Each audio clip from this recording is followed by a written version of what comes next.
Hola, hola, hola, bienvenida de vuelta al canal. Hoy vamos a hablar de algo que yo creo que todo el sistema nervioso empieza a hacer sentido después de esto. Y hoy vamos a hablar de la médula espinal, que es cómo está organizada por dentro y cómo se conecta con el resto del sistema nervioso central y periférico. La médula espinal es una chica muy importante y tiene una responsabilidad crucial, por lo que hoy van a entender no solo la anatomía, sino por qué existe así, por qué tiene la forma que tiene y qué pasa cuando algo falla. La médula espinal es básicamente el cable de comunicación entre el cerebro y el resto del cuerpo. Tiene forma cilíndrica y vive dentro del canal vertebral de la columna vertebral, acompañada de las meninges, el líquido cefalorraquídeo y las raíces de los nervios espinales. Empieza en el agujero magno del cráneo, donde se continúa hacia arriba con la médula oblongada del encéfalo. Y ojo con esto, porque es una pregunta de examen clásica. ¿Hasta dónde llega? En el adulto termina a nivel del borde inferior de L1 o a veces a nivel de L2. En el niño pequeño es un poco más larga y puede llegar hasta L2 o L3, porque la columna crece más rápido que la médula y la va dejando atrás. Ahora, esto es relevante y vamos a volver a ello. La médula ocupa los 2/3 superiores del canal vertebral. El tercio inferior del canal ya no tiene médula propiamente dicha, sino algo muy importante que vamos a ver en un momento. Y se divide la médula en segmentos. Y a nivel de cada segmento emerge un nervio raquídeo o espinal. En total son 31 pares de nervios espinales, 8 cervicales, 12 torácicos, 5 lumbares, 5 sacros y 1 coxígeo. Para esto, la naturaleza hizo algo ingenioso y resulta que cuando somos embriones, a las 8 semanas de gestación, la médula y la columna vertebral tienen exactamente la misma longitud, todo perfecto y todo simétrico. Pero alrededor de la semana 14, la columna empieza a crecer más rápido que la médula y la médula se queda rezagada. Al nacer, la médula termina en L2, L3 y en el adulto, como ya dijimos, termina en L1 o L2. ¿Y qué consecuencia tiene esto? Que los nervios que se originan en los segmentos lumbares, sacros y coxígeos de la médula tienen que recorrer un camino cada vez más largo dentro del canal vertebral antes de poder salir por su agujero intervertebral correspondiente. Y todos esos nervios descendiendo juntos, buscando la salida, forman lo que llamamos la cola de caballo o cabo de Aquina. Visualícenlo así: la médula termina en un cono, el cono medular, y de ahí hacia abajo, el canal vertebral, ya no hay tejido medular. Solo hay este montón de nervios flotando en líquido cefalorraquídeo, buscando cada uno su agujero de salida. Se parece mucho a la cola de un caballo y en el espacio subaracnoideo se extiende hacia S2, así que hay bastante espacio ahí abajo lleno de líquidos y nervios. Y esto nos lleva al siguiente tema: la punción lumbar, que lógicamente al que lo ve y sabe que está metiendo una aguja en la sagrada médula espinal puede parecer algo tétrico, pero cuando uno lo entiende anatómicamente dice, ya, tiene sentido. La punción se realiza entre L3 y L4 o también entre L4 y L5. ¿Por qué ahí? Porque recordemos que la médula ya terminó en L1 y L2. Entonces, si metemos la aguja en ese espacio, no vamos a pinchar tejido medular. Solo vamos a entrar en el espacio subaracnoideo donde está el líquido cefalorraquídeo y la cola de caballo flotando libremente. Para hacerla, se pone al paciente en posición fetal, bien encogido o sentado con la espalda curvada hacia adelante, para que los cuerpos vertebrales se separen y que los espacios interespinosos se abran y la aguja tenga por dónde pasar. Es exactamente como cuando uno intenta pasar un lápiz por el cabello. Si el pelo está apretado no pasa, pero si se afloja se desliza sin problema, sin pinchar nada y sin dolor. La aguja va atravesando en orden piel, tejido subcutáneo, ligamento supraespinoso, ligamento interespinoso, ligamento amarillo, dura madre, aracnoides y llega al espacio subaracnoideo. Cuando lo hagan van a poder sentir que están en el espacio correcto porque sentirán un chisc al entrar al espacio subaracnoideo. Ahí está el líquido cefalorraquídeo. Los nervios de la cola de caballo, al ser libres y estar flotando en el líquido, simplemente se apartan cuando la aguja entra y no se lastiman, por lo que es seguro. Ahora volvamos a la médula misma. Dijimos que tiene forma cilíndrica, pero no es un cilindro perfecto y uniforme. Presenta dos engrosamientos o que le dicen intumescencias, que son las zonas donde la médula es más ancha. La cantidad de sustancia gris en cualquier nivel de la médula es proporcional a la cantidad de músculo que ese nivel tiene que inervar. Entre más músculo, más neuronas y más grosor.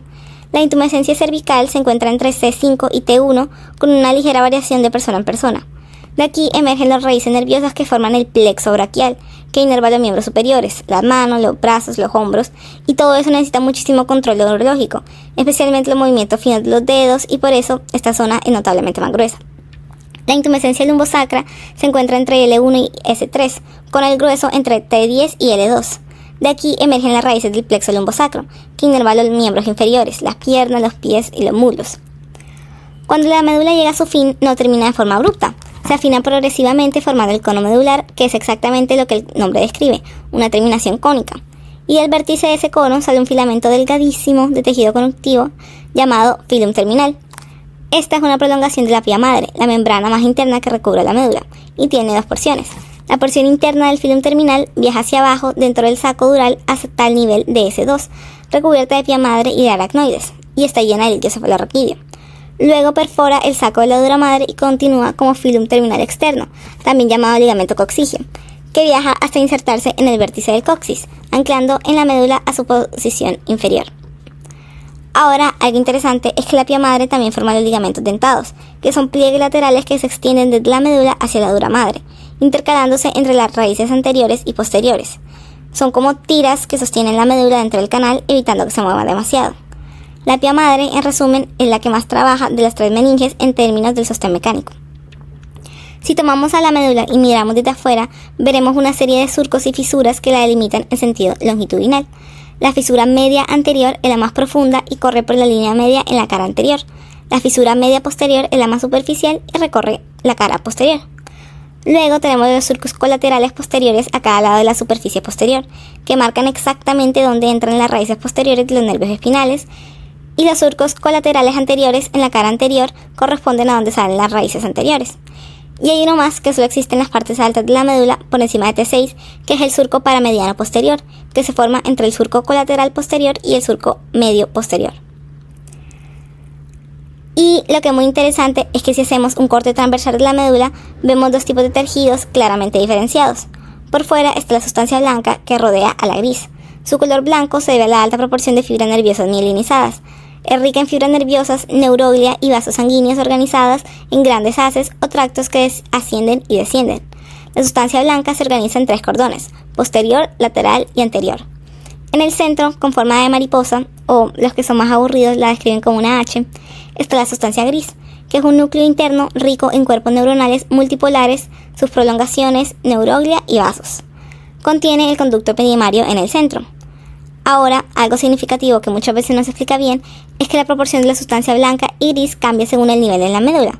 Más arriba, la sustancia blanca es más abundante porque están pasando muchos axones que vienen de arriba y van a bajar, o que vienen de abajo y van a subir. Más abajo, en los segmentos caudales, se va perdiendo sustancia blanca y queda predominantemente sustancia gris.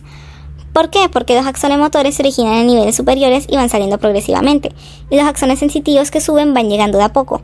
En el cono medular casi solo queda sustancia gris. La sustancia gris tiene esa forma de mariposa por sus proyecciones, que llamamos cuernos o astas. El asta posterior, o el cuerno posterior o dorsal, recibe información sensitiva. Aquí hacen sinapsis las neuronas que traen información desde la periferia. El asta anterior, o cuerno anterior o ventral, contiene las motoneuronas inferiores, los cuerpos celulares de las neuronas que van a inervar directamente los músculos esqueléticos. Y en algunos segmentos torácicos y lumbares superiores existe además un asta intermedia o lateral, donde se localizan neuronas del sistema nervioso autónomo simpático. Las neuronas de la sustancia gris se clasifican también en láminas de Rexet, que van de la 1 a la 10 de dorsal a ventral.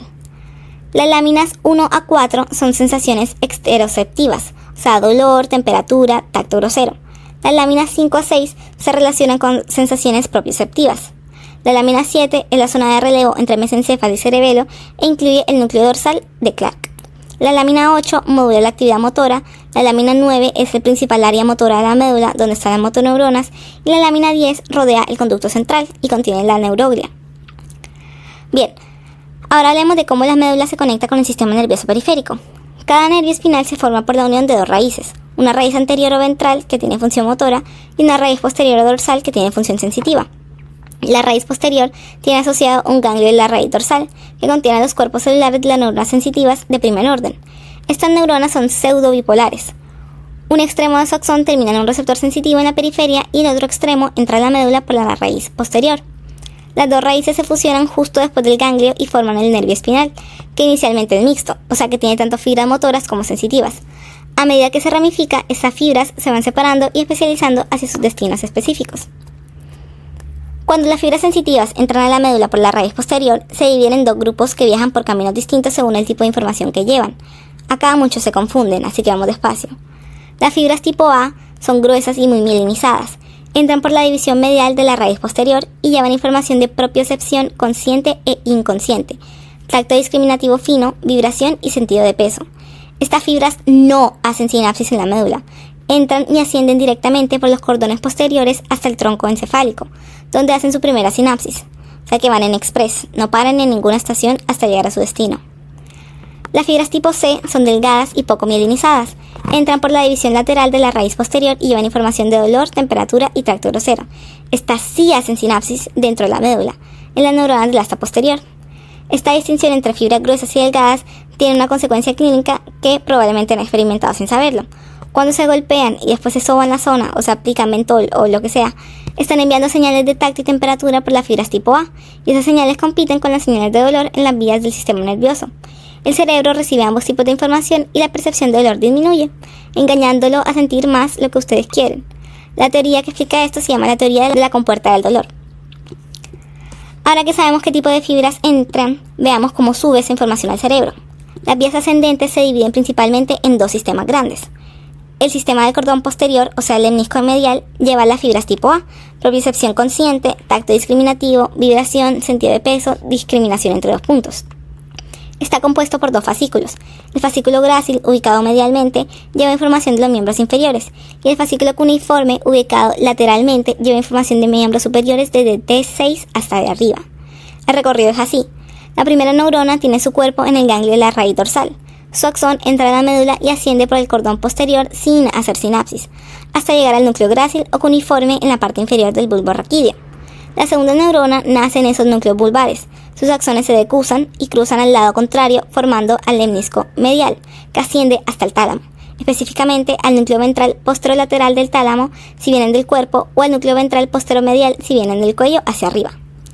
La tercera neurona está en el tálamo y proyecta a la corteza somatosensorial primaria, el giro postcentral, donde la información se hace consciente. Y el sistema anterolateral o fascículo espinotalámico lleva dolor, temperatura y tacto grosero, las fibras tipo C que hacen sinapsis en el asta posterior. El recorrido acá es diferente. La primera neurona tiene su cuerpo en el ganglio de la raíz dorsal y entra y hace sinapsis en el asta posterior de la médula con la segunda neurona. La segunda neurona está en el asta posterior. Su axón se decusa por la comisura blanca anterior y asciende por el lado contrario como fascículo espinotalámico, pasando por bulbo, puente y mesencéfalo como el lemnisco espinal hasta llegar al tálamo. La tercera neurona del tálamo proyecta a la corteza somestésica del giro postcentral. Noten la diferencia. En el sistema del cordón posterior, la decusación ocurre en el tronco encefálico. En el sistema anterolateral, la decusación ocurre en la médula misma, casi a nivel donde entró la fibra. Esto tiene implicaciones clínicas muy importantes, pero las dejaremos para otro video. Los fascículos espinocerebelosos son el tercero y son muy importantes. Llevan información propioceptiva inconsciente al cerebelo, no pasan por el tálamo ni llegan a la conciencia. Su destino es el cerebelo, que los usa para regular la postura y los movimientos automáticos. El tracto espinocerebeloso posterior lleva información de T1 a L2 y asciende ipsilateral y entra al cerebelo por el pedúnculo cerebeloso inferior. El tracto espinocerebeloso anterior lleva información de segmentos sacros y lumbares y entra al cerebelo por el pedúnculo cerebeloso superior. Ahora al revés, como bajan los comandos motores desde el cerebro. Los impulsos que se originan en la corteza motora descienden principalmente por el fascículo corticoespinal, que es la vía piramidal. Este fascículo se origina en las células piramidales gigantes de Betz, en la quinta capa de la corteza motora.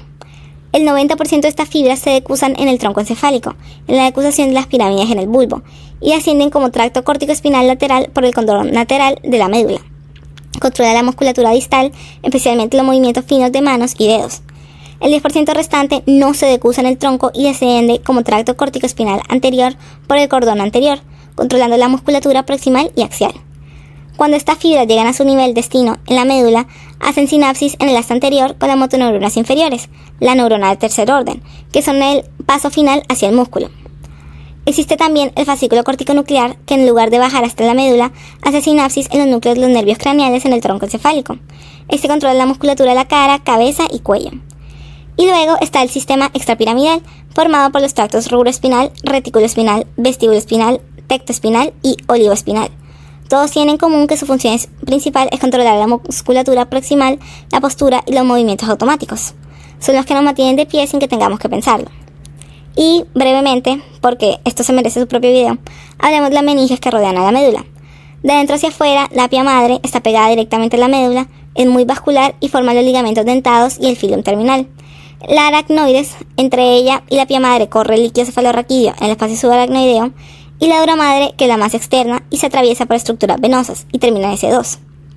Entre el hueso y la médula hay además el saco meningio, que es grasa extradural, y el plexo venoso vertebral interno. En cuanto a la vascularización, la médula recibe sangre principalmente de las arterias segmentarias, que entran por los agujeros intervertebrales. Se originan de las vertebrales y cervicales profundas en el cuello, de las intercostales posteriores en el tórax y las lumbares en el abdomen. Estas dan lugar a la arteria espinal anterior única, que nace de la unión de dos ramas de las arterias vertebrales y desciende por la fisura media anterior e irriga a 2/3 anteriores de la médula. Las arterias espinales posteriores descienden por los surcos colaterales posteriores e irrigan al tercio posterior. Y ya que hablamos de las señales que llegan a la corteza, terminemos con algo que para todos es llamativo: el homúnculo. La corteza cerebral tiene dos áreas claves separadas por la cisura central: el giro presentral, que es la función motora, hacia adelante, y el giro postcentral, que es la función sensitiva, hacia atrás. Cada punto de la corteza representa una parte del cuerpo, pero la proporción de corteza asignada a cada parte no es proporcional al tamaño real de esa parte que tenemos en el cuerpo. Es proporcional a la densidad de inervación y la necesidad de control fino. Por eso, el homúnculo motor tiene manos y boca gigantes comparadas con el tronco y las piernas, y el homúnculo sensitivo tiene labios y lengua enormes, porque estas son las partes del cuerpo que requieren mayor discriminación y control.